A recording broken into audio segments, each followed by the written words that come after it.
बच्चों, आज के वीडियो में हम प्रॉफिट एंड लॉस यानी लाभ और हानि से संबंधित कुछ और क्वेश्चंस करेंगे। जैसे यहाँ पर पहला क्वेश्चन में लिखा है 40 वस्तुओं को ₹225 में खरीदा जाता है। खरीदा जाता है का मतलब है क्रय मूल्य है, यानी बाइंग प्राइस, यानी बीपी लिख सकते हैं या बी खाली लिख दीजिए शॉर्ट में। तो ये बाइंग प्राइस है, 40 वस्तुओं का है।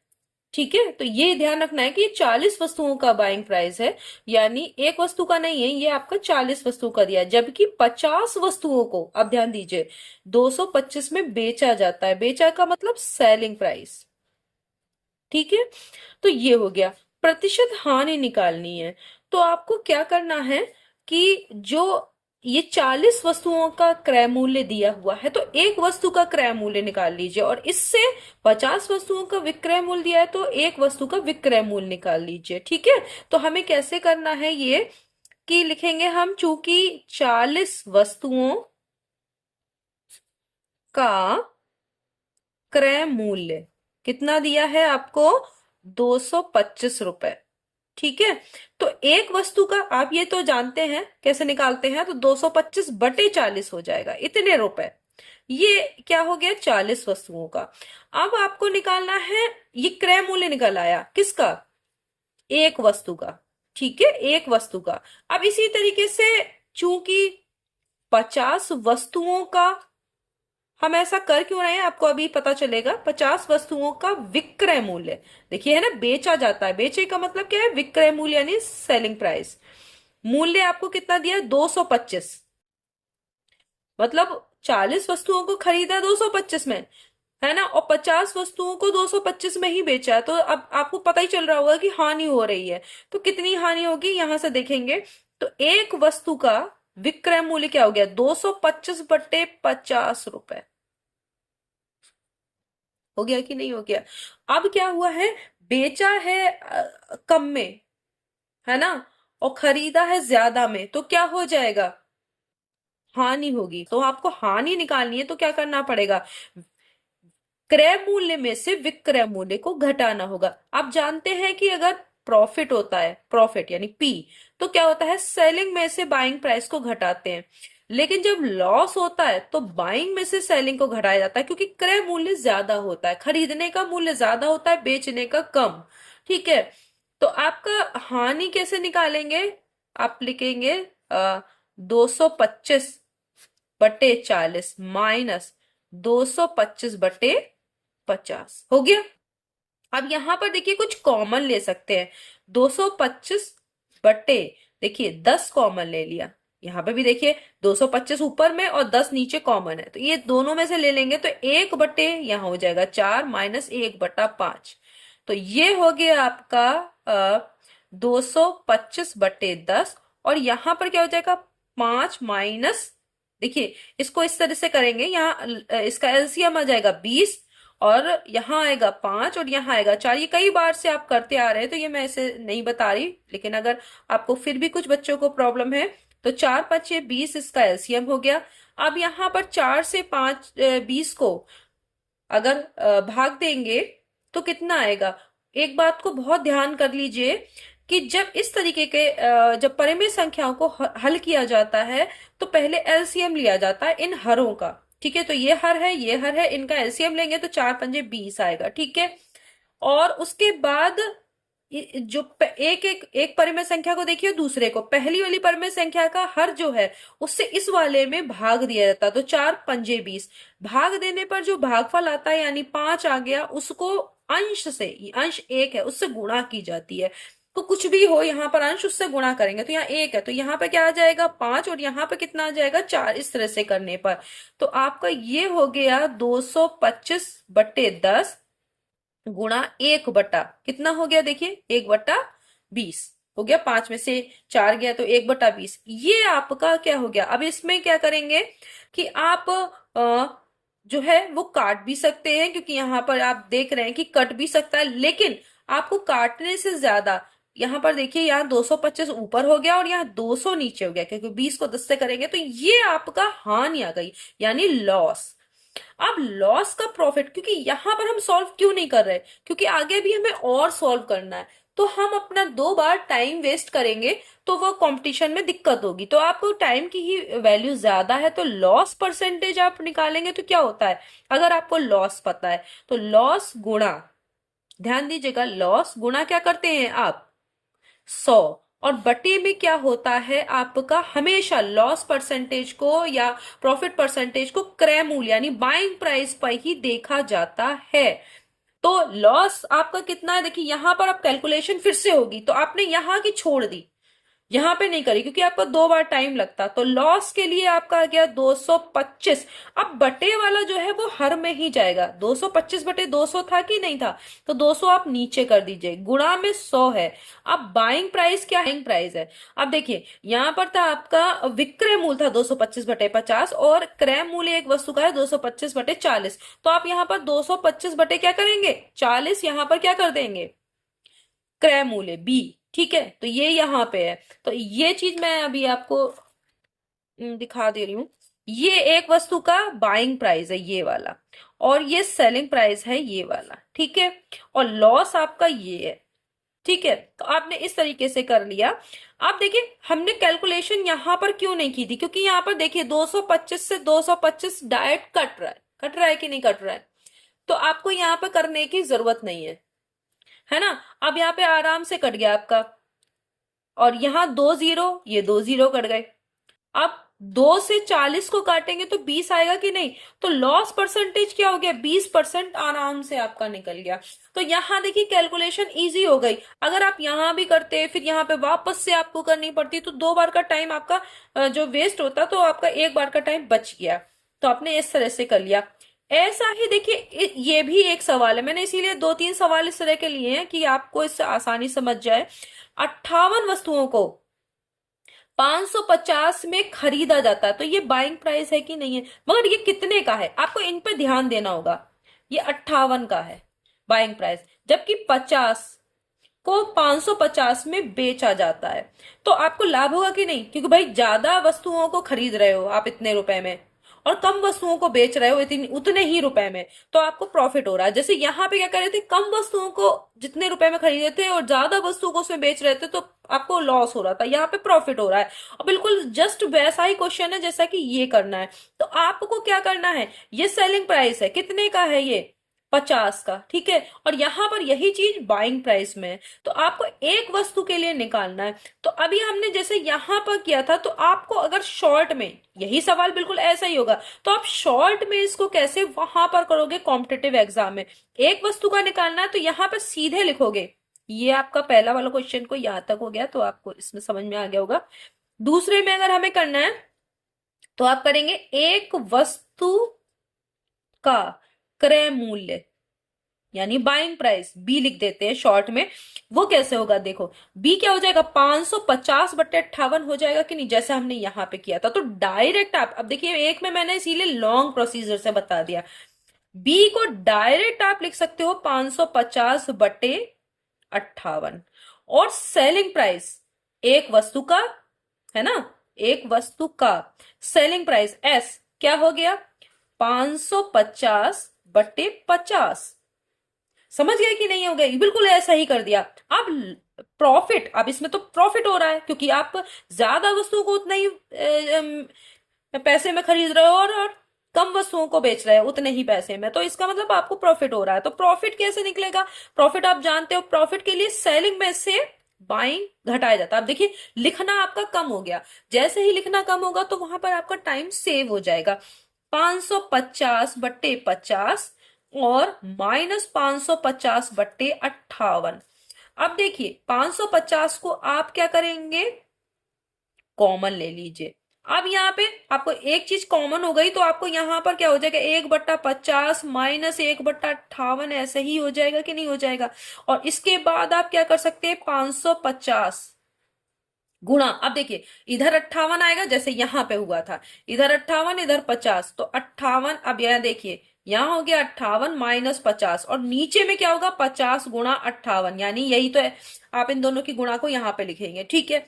तो अब आपका क्या हो गया, आप ऐसे भी कर सकते हैं दो कॉमन लेते तो फिर और आपका कैलकुलेशन बढ़ती, तो आपने ये कर दिया, ठीक है। 58 इधर 50 इधर, तो आपका अब क्या हो गया तो यहां पे मैं इसको कर दे रही हूं आगे, इसको हम यहां पे कर रहे हैं 550 गुणा 8 बटे 50 गुणा 58, ये आपका प्रॉफिट है। अब हम कैलकुलेशन को और इसको अभी करेंगे नहीं, क्योंकि अभी हमारी बाद में देखिएगा यहाँ पे कैलकुलेशन बाकी है ना। तो प्रॉफिट परसेंटेज क्या हो जाएगा, प्रॉफिट परसेंटेज कैसे निकलता है, तो इसका फॉर्मूला ये होता है, प्रॉफिट परसेंटेज बराबर profit into 100 upon buying price. ये इसको आपको ध्यान में रखना है कि बाइंग प्राइस पे ही सब कुछ लिया जाता है। पी की जगह पे आप 550 गुणा 8 करोगे और बटे में 50 गुणा 58 हो गया, ये पी हो गया पूरा। अब ऊपर ऊपर किससे करना है गुणा, 100 से कर दी, और नीचे क्या करना है, बाइंग प्राइस। अब देखिए बाइंग प्राइस ये वाला है ना, यहाँ पर हम लोग को इसी में हो गया था, देख लीजिए यहाँ पे लिख लिया करिए, अब ये बड़ा लिखा हुआ था तो पता नहीं चल रहा था, यहाँ पे देखो बी ये हो गया। अब यहाँ पर क्या करेंगे आप, 550 नीचे और 58 ऊपर। अब देखिए आपको पता चला कि कैलकुलेशन में क्यों नहीं की थी, क्योंकि डायरेक्ट कट रहा है। 550 से 550 कट गया, 58 से 58 कट गया, तो देखिए आराम हो गया कि नहीं आपको। और 50 का दो दुगना 100 हो गया कि नहीं। तो कितनी आसान हो गई कैलकुलेशन, अगर हम यहां पर भी करेंगे तो बहुत मुश्किल होगा। 8 दूनी 16, 16% आपका आ गया प्रॉफिट। तो इस तरीके से ये निकलना है, तो ये आसान हो गया आपका। अब देखिए तीसरा, तो ये आपको समझ में आ रहा होगा कि कैसे हम इसको और भी अभी लंबे में आराम से लिख सकते थे, लेकिन हमने उनको शॉर्ट किया। फिर और शॉर्ट कैसे करेंगे, अब देखो एक व्यक्ति ने 1 दर्जन केले, 1 दर्जन का मतलब क्या होता है, आप जानते हो कि 1 दर्जन में कितने होते हैं, 12 केले होते हैं। तो उसने 12 केले जो है वो 15 रुपए में खरीदे। खरीदने का मतलब ये बाइंग प्राइस, 12 रुपए के 15 केले बेचे। अब भाई 12 केले 15 रुपए में खरीद कर 15 केले 12 रुपए में बेचेगा तो हानि तो होगी, आपको समझ में आ ही रहा होगा कि हानि हो रही है। लेकिन हमें प्रतिशत हानि निकालनी है, बिल्कुल ऐसा ही है। अब 1 दर्जन को 12 आप कर लेंगे तो अब देखिए, तो इससे बाइंग प्राइस डायरेक्ट देखिए क्या होगा, 15 बटे भाई एक, 1 दर्जन यानी 12 केलों का मूल्य 15 रुपए, तो एक केले का क्या हो जाएगा, 15/12। ये आपका आ गया बाइंग प्राइस। अब एक केले का आया है ये एक केले के लिए निकाल रहे हैं, एक केले का बाइंग प्राइस है ये। और सेलिंग प्राइस निकालेंगे तो क्या होगा, सेल कैसे कर रहा है, 12 रुपए के 15, तो 12/15। देखिए ठीक है, 15 केले जो है वो 12 रुपए के बेचे, तो एक केला क्या हो जाएगा, 12/15। इस तरीके से ये रुपए में आ गया, ये रुपए, ये भी आपके रुपए। तो आपका जो लॉस है वो कैसे निकालेंगे, लॉस के लिए बाइंग में से सेलिंग, यानी बाइंग प्राइस जितने में खरीदा है वो ज्यादा होगा और सेलिंग प्राइस कम होगा। अब देखिए यहां पर अगर करेंगे हम 15/12, और इसको ये और सॉल्व भी कर सकते हैं, क्योंकि ये बहुत इजी हो जाएगा सॉल्व करने से। वैसे यहाँ पे सॉल्व करने से इजी नहीं होता, लेकिन यहाँ हो जाएगा क्योंकि ये दोनों एक चीज से कट रहे हैं। 3×5 = 15, 3×4 = 12, यहाँ हो जाएगा 4/5। तो आप ऐसा भी कर सकते हैं, ये ऐसे आप लिखते 12/15 ऐसे लिखते, इसकी जगह पे आप ये भी लिख सकते हैं कि 5 बटे, ये आप कर दे 5/4 - 4/5। इसको भी करने से आसान होगा क्योंकि यहाँ एलसीएम 20 आ जाएगा। और आप क्या करेंगे, देखिए एलसीएम यहाँ 20 आया, 5×5 = 25, यहाँ देखिए 25 हो जाएगा, 5×25, और यहाँ क्या हो जाएगा, 4×4 = 16। ठीक है, तो ये हो गया, इसका मतलब क्या हो गया आपका 9/20। ये आपका लॉस आ गया, क्योंकि ये छोटी कैलकुलेशन है, आप इसे इजीली कर सकते हैं। फिर लॉस परसेंटेज निकालना है तो लॉस गुणा 100/बाइंग प्राइस। अब लॉस कितना है, 9/20, 20 नीचे ही जाएगा यहाँ पे हर में, ऊपर 100। बी की वैल्यू क्या है, बी आप देखिए क्या है, 5/4 है कि नहीं है। तो यहां पर आपने क्या कर दिया, 5 और 4 अंश, जो हर के भी हर में होता है वो अंश में चला जाता है, चला गया। अब देखिए आराम से आप इससे काट सकते हैं, 4×5 = 20, और देखिए 5×25, ये 25 है कि नहीं, 25 को 25×4 = 100 हो गया कि नहीं हो गया भाई, 25, ये 5×25 है, 25 से डायरेक्ट 100 को काटेंगे तो 4 बार में कट जाएगा। तो ये आप जानते हैं तो आराम से पूरा काट दीजिए, 9×4 = 36, ये 36% हो गया। ठीक है। तो आपको 36% की हानि हो रही है अगर आप ऐसा कर रहे हैं। 12 केले 15 रुपए में खरीद कर और जो है 15 केले 12 रुपए में बेच रहे हैं, तो आपको 36% की हानि हो रही है। तो 3 क्वेश्चन थे, आपको समझ में आ रहा होगा कि कैसे करते हैं। इन सबको करने का तरीका क्या है, मैंने क्या बताया कि आपको करना क्या है। आपको सबसे पहले एक केले का क्रय मूल्य और एक केले का विक्रय मूल्य निकाल लेना है, जिससे आपको पता चल जाएगा कि अगर विक्रय मूल्य ज्यादा है तो लाभ हो रहा है, क्रय मूल्य ज्यादा है तो हानि हो रही है। वैसे ही आप लाभ और हानि निकाल लीजिए, उसके बाद उसका परसेंटेज आराम से निकाल सकते हैं। तो आपको इन तीनों ही सवाल में इस एक ही जैसा करना था। इसमें भी देखिए वैसा ही है। कुछ नारंगियां कुछ नारंगियां रुपए में, मतलब रुपए का मतलब 1 रुपए में, ठीक है, यहाँ का मतलब यही है। देखिए कुछ लिख दिया जाता है तो आपको इस क्वेश्चन को समझना होगा कि उसने लिखा क्या है। कुछ नारंगियां रुपए में 8 के भाव, यानी 1 रुपए में 8, 1 रुपए में 8। तो एक ये क्या है, भाव से खरीद कर, खरीदने का मतलब क्या है, बाइंग प्राइस है, मगर वो कितने का, 8 नारंगियों का। 8 नारंगियों का बाइंग प्राइस 1 रुपए है। मतलब इतना सस्ता होता नहीं है। आप मालूम है कि आपको 8 8 नारंगियां 1 रुपए में 8 नारंगी तो नहीं मिलेंगी, लेकिन ये क्वेश्चन के लिए लिखा हुआ है, ऐसा रियल में नहीं होता। खैर बहुत महंगी है नारंगियां, तो यहाँ पे ऐसा नहीं होगा। लेकिन इस क्वेश्चन में को हम कैसे करेंगे, मतलब ये एक एग्जाम्पल है, नारंगी की जगह आपको कुछ भी हो सकता है, ठीक है। तो 8 नारंगियां, अगर 8 नारंगियों का मूल्य क्या है, 1 रुपए, तो एक नारंगी का निकालना होगा आपको, जैसे मैंने पहले बताया था। 10 के भाव में बेची गई तो हानि होगी कि नहीं भाई। 1 रुपए में 8 खरीदोगे और फिर 10 बेच दोगे, तो कैसे होगा कि भाई 1 ही रुपए की में 10 बेच दोगे, तो हानि नहीं हो जाएगी आपको। तो आपको क्या करना है, वही करना है, पहले एक नारंगी का क्रय मूल्य और एक नारंगी का विक्रय मूल्य निकाल लेना, और फिर लॉस निकाल के आप लॉस परसेंटेज कर सकते हो। तो आपको वही करना है। तो अब एक नारंगी का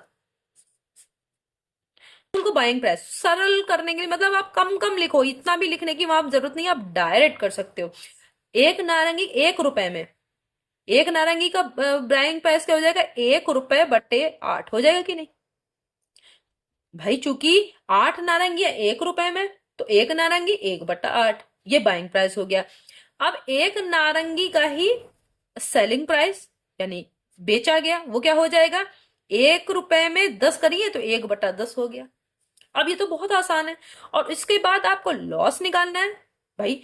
ये वाली छोटी है भिन्न, और ये वाली क्या होगी, आपकी बड़ी भिन्न होगी, आपको तो पता ही है। तो आपका क्या हो रहा है, क्रय मूल्य ज्यादा है, विक्रय मूल्य कम है, तो आपका क्रय मूल्य जब ज्यादा होगा तो लॉस ही होगा। तो बी माइनस एस करेंगे तो क्या हो जाएगा, 1/8 माइनस 1/10। मैंने कैसा बताया था, आपको क्या कर देना है, यहाँ पे हो जाएगा 80। अब ऐसे अगर एलसीएम निकालते हो तो आपका ये भी हो जाता है, 8 से करते तो ये 40 हो जाता है, यहाँ पे 40। लेकिन आप अगर ऐसे ही करते हैं तो देखिए क्या हो जाएगा, 8 और 10 का गुणा करिए 80, तो यहाँ पर कितना हो जाएगा 10, क्योंकि 10 8 80, और 1 से गुणा करेंगे वही आएगा, और यहाँ 8। तो ये हो गया 2/80। अब भी तो वही आ रहा है कि नहीं आ रहा है, 1/40 हो रहा है कि नहीं, हो रहा है कि नहीं हो रहा है। तो यहाँ 2/80 भी रख सकते हैं, 1/40, तो इजी हो गया इसे करना। तो आपको ये सब का नहीं करना पड़ेगा, यहाँ एल हो गया, फिर एल का जब परसेंटेज निकालेंगे तो क्या हो जाएगा, आप जानते हैं एल गुणा 100/बी। अब एल कितना है, आपने निकाल लिया 1/40, निकला कि नहीं। तो 1/40 ऐसे लिख दिया, ऊपर क्या आएगा न्यूमरेटर में यानी अंश में 100 आएगा, और हर में बी के मान क्या है 1/8, तो 1 यहाँ आएगा और 8 क्या हो जाएगा, ऊपर चला जाएगा। तो 8 पंजे 40 और 5 दूनी 10, 20, तो 20% का लॉस हो रहा है। अगर वो 1 रुपए की 8 खरीद कर 1 रुपए की में 10 दे रहा है, बेच रहा है, तो 20% का उसे लॉस हो रहा है, ठीक है। तो आप एक एक रेडियो को, अब देखिए ध्यान दीजिए, इसमें क्या है, ए एक रेडियो को बी को 10% पे बेचता है, यानी ए किसी चीज को बी को बेच रहा है, कितने पे, 10% लाभ। ए को कितना मिल रहा है, कोई भी वस्तु बेच रहा है, रेडियो बेचे चाहे कुछ भी बेचे, तो उसे 10% क्या है, प्रॉफिट। प्रॉफिट है 10% बी को बेचने में। बी उसी रेडियो को सी को बेच दे रहा है, अरे वाह। तो देखिए यहां पे क्या हो रहा है, कनेक्शन है, मतलब ए बी सी के बीच में। बी उसी रेडियो को 5% लाभ पर, तो बी का लाभ यहां पे भी प्रॉफिट हो रहा है। अब ए से इसने खरीदा तो ए को 10% मिल रहा है और बी को मिल रहा है 5% का लाभ अगर वो सी को बेच रहा है। यदि सी ने वह रेडियो 462 रुपए में खरीदा तो इसका बाइंग प्राइस यानी क्रय मूल्य कितना है जिसपे खरीदा, 462 रुपए। ठीक है, तो ए ने वह रेडियो कितने में खरीदा होगा। अब यहां पे देखिए एक चेन बन रही है, जो इसके लिए बाइंग प्राइस है वो इसके लिए सेलिंग प्राइस है, यानी इसने जितने में बेचा होगा उतने में ही तो इसने खरीदा होगा कि नहीं खरीदा। तो अब ये सेलिंग प्राइस 462 हो गया। तो यहां पर आपको देखिए तो आपको इसका बाइंग प्राइस पता चल जाएगा, क्योंकि वही बाइंग प्राइस इसका सेलिंग प्राइस होगा पहले वाले का। भाई जितने में बेचा इसने उतने में इसने खरीदा। समझ में आ रहा है। तो यहां से आप इसका बाइंग प्राइस निकालिए बी का। तो बी का क्रय मूल्य, अब यहां 2 बार बी लिख जाता तो आपको कंफ्यूजन होता, इसलिए मैं क्रय मूल्य पूरा पूरा लिख दे रही हूं। क्रय मूल्य कैसे निकलता है, एस गुणा आप जानते हैं 100 बटे प्रॉफिट अगर हो रहा है तो 100 प्लस प्रॉफिट परसेंटेज। करते हैं कि नहीं करते हैं। तो एस की जगह पे आपका 462 हो गया, क्योंकि इसका सेलिंग प्राइस इसका बाइंग प्राइस होगा। भाई जब ये बेचेगा तभी तो ये खरीदेगा, तो ये बेचने का मूल्य वही हो जाएगा जो इसका खरीदने का मूल्य है। गुणा 100 बटे 100 में प्रॉफिट परसेंट 5 जोड़ेंगे तो कितना हो गया, 105। डायरेक्ट लिख सकते हैं आप, देखिए 100 था और प्रॉफिट परसेंटेज 5, तो ये आपका यहां पे हो गया। अब काट सकते हैं, देखिए 5 से कटेगा, 5 दूनी 10 यहाँ हो गया और 0 का 0 हो गया। यहाँ पे क्या हो गया आपका, 5 दूनी 10, 5 एकम 5। और देखिए 21 से ये कट रहा है आराम से, देखिए 21 दूनी, क्यों, देखो सामने ही दिख रहा होगा, 21 दूनी 42, फिर 4 बचे, फिर 42 हो गया, 21 दूनी 42 हो रहा है। तो इसका कितना हो गया, 22 दूनी 44, 440 रुपए इसका हो गया। अब देखिए ये सेलिंग प्राइस था, अब इसका बाइंग प्राइस क्या हो गया, 440, 440 रुपए। तो इसने 440 रुपए में खरीदा था इससे, तो इसका सेलिंग प्राइस क्या है, इसका, इसने बेचा था तभी तो इसने खरीदा, तो इसका सेलिंग प्राइस अब 440 रुपए आ गया आपका। ठीक है, 440 रुपए में इसने खरीद के 5% लाभ पे 462 रुपए में इसको बेचा। अब यहां पर आपको इसमें फिर वापस इसका भी अब आराम से इसका ए का बाइंग प्राइस निकाल सकते हैं कि नहीं है। ए का क्रय मूल्य यानी बाइंग प्राइस क्या हो जाएगा, वही एस गुणा 100 बटे 100 प्लस प्रॉफिट परसेंटेज, क्योंकि प्रॉफिट हो रहा है दोनों को। एस का मान अब क्या है इसके लिए, 440 गुणा 100 और 100 प्लस पी, इसको प्रॉफिट कितना हो रहा है, 10 का, 10% का, तो 100 में 10 जोड़ेंगे तो कितना हो गया, 110। अब देखिए 0 से 0 कट गया, 11 चौक 44, कितना हो गया, 400 रुपए। तो 400 रुपए में इसका मतलब देखिए अब यहां पर ये देखिए ये पूरा एक मैंने एक चेन बना दी, और अब आप इससे इससे समझ सकते हैं, थोड़ा सा पिक्चर अगर बना लें, अगर इस तरह के कोई हो जिसमें कनेक्शन हो या कुछ और हो तो आप ऐसा कर सकते हैं। ठीक है, 400 रुपए में ए ने खरीदा था, 10% लाभ पर 440 का बी को बेचा, बी ने वही 440 का 462 रुपए का 5% लाभ लेकर सी को बेच दिया। तो ये था एक आपका चेन, और इस तरह से आपको निकालना है कि किसका, एक का सेलिंग प्राइस जो है वो दूसरे का बाइंग प्राइस होगा। इससे आप ये निकाल सकते हैं। तो नेक्स्ट वीडियो में हम फिर मिलेंगे, तब तक के लिए धन्यवाद।